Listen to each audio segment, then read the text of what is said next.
kenapa tadi lu malah jatuh? Gue kira yang jatuh buah nangka.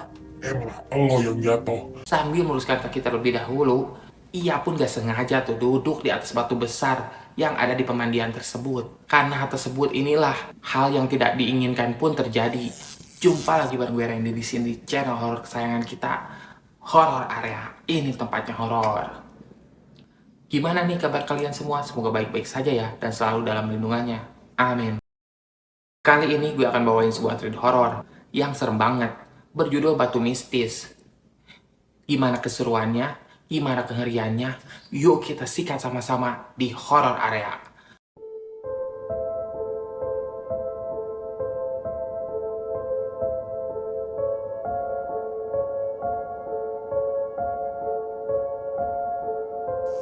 Ini adalah cerita true story dari para warga yang identitasnya dirahasiakan. Dan kejadian ini terjadi sekitar tahun 90-an lalu. Sebuah desa ini layaknya sebuah desa lainnya, memiliki pemandangan yang indah, banyak sawah terbentang, tapi sebagian besar masyarakat tersebut tidak memiliki sumber air pribadi, atau dalam kata lain tidak memiliki WC. Tapi desa ini memiliki sumber mata air yang sangat berlimpah dan tak pernah kekeringan walaupun musim kering tiba tuh. Dari situlah warga bergotong royong tuh membangun pemandian umum. Begitu ramainya pemandian tersebut, mau pagi, siang, sore. Tapi saat malam tiba, entah mengapa kok bisa seperti ini. Ternyata setelah dicari tahu, begitu seramnya cerita yang terjadi di sana.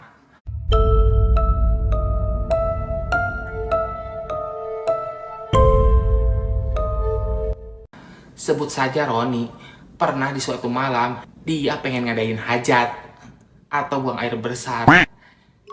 Ia pun tak banyak mikir tuh kala itu. Ia pun bergegas karena yang ada di otak dia hanya ingin beresin tuh hajatnya tersebut. Ketika sudah di dalam WC tersebut, awalnya tak terjadi apa-apa. Lalu sambil meresapi kenikmatannya, rupanya Roni mendengar suara ada orang yang lagi mandi.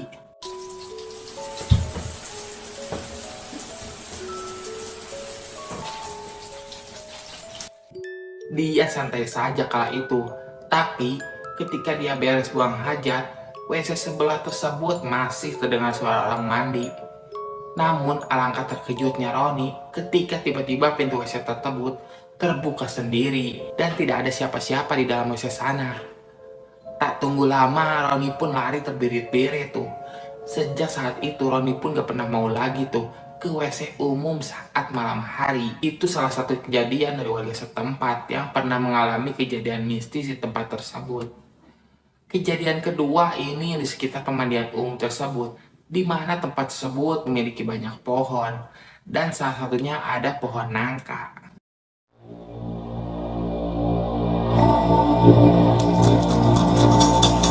Kejadian ini menimpa Hansip di RT setempat bernama Agus, di mana ia disuruh oleh teman-temannya tuh untuk mengambil buah nangka yang sudah matang kala itu. Kayaknya enak nih Gus. Malam-malam gini sambil nyemil tuh nangka. Gue lihat nangka di sana udah pada mateng tuh. Ujar salah satu teman Agus kala itu.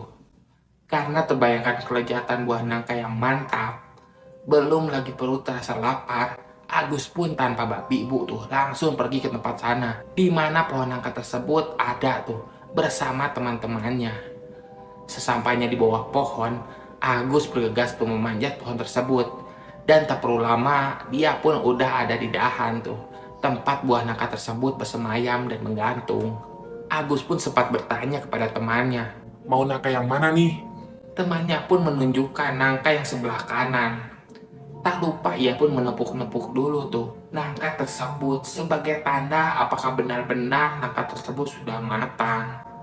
Dan ternyata benar saja nangka tersebut sudah matang. Lalu ketika akan memetik buah nangka, alangkah kagetnya teman-teman Agus karena Agus malah jatuh. Dan ketika dilihat, Agus pun tidak bisa gerak sedikit pun tuh. Ya dengan spontan mereka pun menggotong badan Agus tuh ke pos ronda kala itu.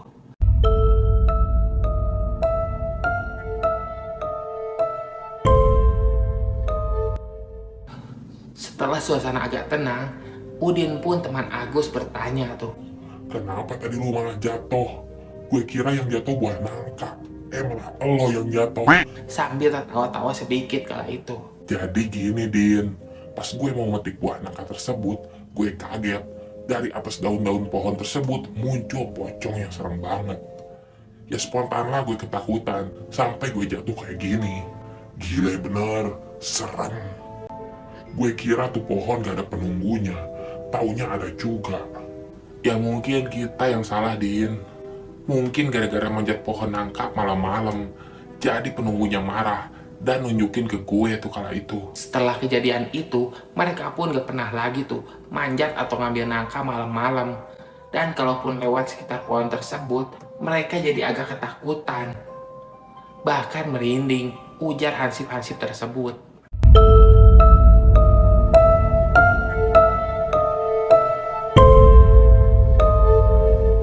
Kejadian ketiga adalah kejadian yang paling serem tuh. Terjadi di sekitar pemandian tersebut. Suatu hari sebut saja nenek tersebut Nenek Tarsi. Beliau memang biasa untuk mandi, cuci piring, cuci baju, bebersih lainnya di WC tersebut. Dan saat mencuci piring, jam menunjukkan pukul 5 sore. Saking santainya Nenek Tarsi pun gak sadar tuh, hari udah mulai malam tuh kala itu. Ia pun segera membereskan cuciannya kala itu. Sambil meluruskan kaki terlebih dahulu, ia pun gak sengaja tuh duduk di atas batu besar yang ada di pemandian tersebut. Karena hal tersebut inilah hal yang tidak diinginkan pun terjadi. Anak dari nenek Tarsi tersebut, sebut saja Deden, merasa aneh. Dia belum melihat ibunya pulang dari sore hari. Jam pun sudah menunjukkan pukul 7 malam. Karena penasaran dan khawatir, Deden pun akhirnya mencoba tuh mencari dan menjemput sang ibu tersebut ke pemandian tersebut. Alangkah terkejutnya Deden saat itu. Saat udah sampai di WC umum, ternyata Nenek Tarsi sudah tidak ada di sana. Dia cuma melihat semua piring cuciannya yang tadi sore dibawa oleh ibunya.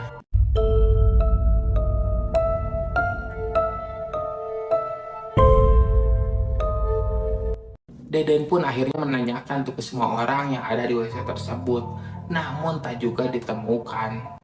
Akhirnya cara terakhir pun ia jajal tuh. Dicobalah semua pintu WC tersebut dibuka. Karena siapa tahu Nenek Tarsi ada di salah satu WC tersebut. Namun tetap saja nihil hasilnya. Dari sanalah Deden pun seperti orang kebingungan tuh. Rasa khawatir pun menggelayuti pikirannya. Dan dengan dibantu oleh warga lainnya, Deden pun melapor tuh ke Pak RT. Tak butuh waktu lama, kabar tersebut sudah menjadi buah bibir di kalangan masyarakat sekitar. Warga pun akhirnya berusaha membantu tuh mencari keberadaan Nenek Tarsi yang kini keberadaannya nggak tahu di mana.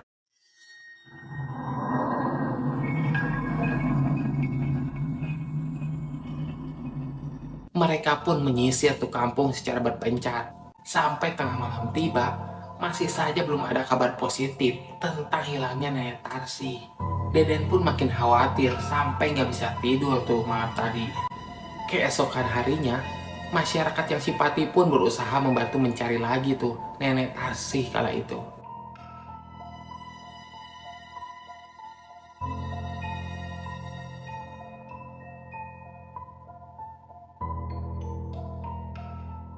Dan akhirnya tetap saja tak kunjung ketemu keberadaannya. Mereka pun memiliki saran untuk mengadakan doa bersama agar diberi petunjuk oleh Allah Subhanahu wa Ta'ala tentang keberadaan Nenek Tarsi yang masih tanda tanya kala itu. Hari-hari pun berlalu, udah 3 hari Nenek Tarsi belum ketemu juga. Deden sekeluarga pun pasrah tuh karena semua cara setelah dilakukan. Bahkan lapor kepolisian pun sudah ia lakukan. Di hari keempat, warga kampung tersebut gak sengaja nih pergi ke daerah Batu Jajar. Sebut saja namanya Asep. Dia hendak ada proyek bangunan di sekitar sana. Seperti biasa, Asep menggunakan sepeda motor untuk pergi ke proyekan tersebut. Jalanan begitu ramai lancar kala itu seperti biasanya, karena jam segitu orang-orang mulai beraktivitas.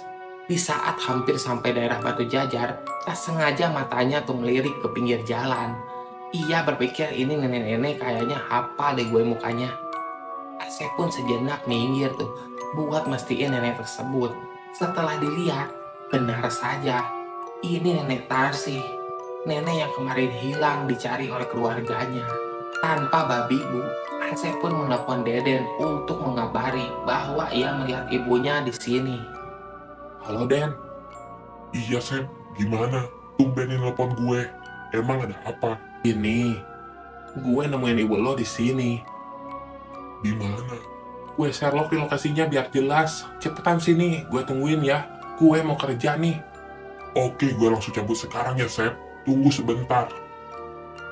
Ucap Deden kala itu. Deden pun segera tuh mengambil kunci motornya tanpa bilang kepada siapapun kala itu saking buru-burunya. Digaslah tuh motor sekencang-kencangnya.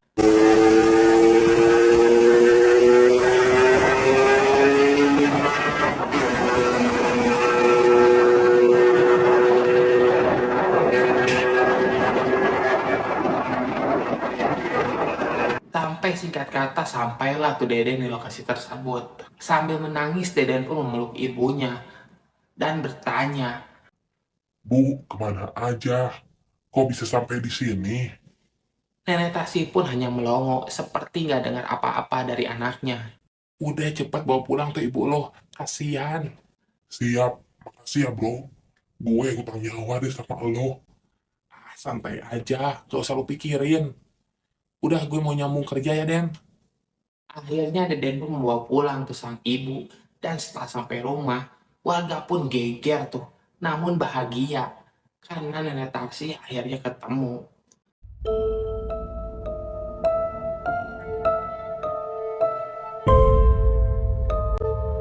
Orang rumah pun memberikan nenek Taksi tersebut segelas air putih tuh agar dia tenang. Dan disuruhlah ia duduk biar beliau istirahat sejenak. Sesudah agak tenang, barulah orang rumah bertanya pada nenek Tarsih. Bu, emang kemana aja? Beberapa hari menghilang. Usai mencuci piring di WC tersebut. Tanya salah satu anak kepada nenek Tarsih kala itu. Nenek Tarsih pun malah bengong diberi pertanyaan seperti itu. Lalu tiba-tiba ia pun menjawab. Nenek juga nggak tahu, tiba-tiba kejadiannya gini. Pokoknya, selepas duduk sejenak di batu yang ada dekat WC itu, nenek nggak ingat apa-apa. Seperti ada yang menuntun nenek, tapi nggak tahu siapa. Pokoknya bukan dari alam manusia. Ucapnya kala itu. Dari situlah usut punya usut, ada warga yang tahu tuh dari eyang buyut mereka bahwa pernah mendengar batu tersebut bukan sembarang batu. Batu tersebut adalah batu keramat yang katanya pada zaman penjajahan dulu ada tentara Jepang yang tertimpa longsor saat bencana alam. Namun sekian lama dicari, tidak ditemukan jasadnya. Dan sebagai simbol, ditaruhlah batu tersebut sebagai tanda. Letak jasad tersebut memang pure bukan pas di sana. Tapi entah mengapa orang zaman dulu menembakkan batu tersebut di situ. Mungkin sebagai simbol saja atau entah apalah. Wallahu alam.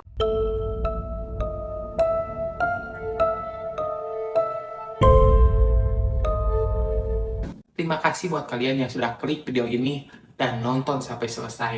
Semoga kalian berikan kesehatan dan rezeki yang berlimpah. Bantu dukung konten-konten kami dengan cara like, comment, and subscribe ya. Dan jangan lupa nyalakan lonceng icon agar kalian mengetahui konten-konten terbaru yang kami update. Nah, bagi kalian yang punya cerita horor dan ingin dibacakan di horor area, silakan aja DM di Instagram kami di sini. Ya, terima kasih. Kami tunggu ya ceritanya. Sekian horor area kali ini. Semoga menghibur Anda semua. Gue Randy di sini pamit undur diri. Bye bye.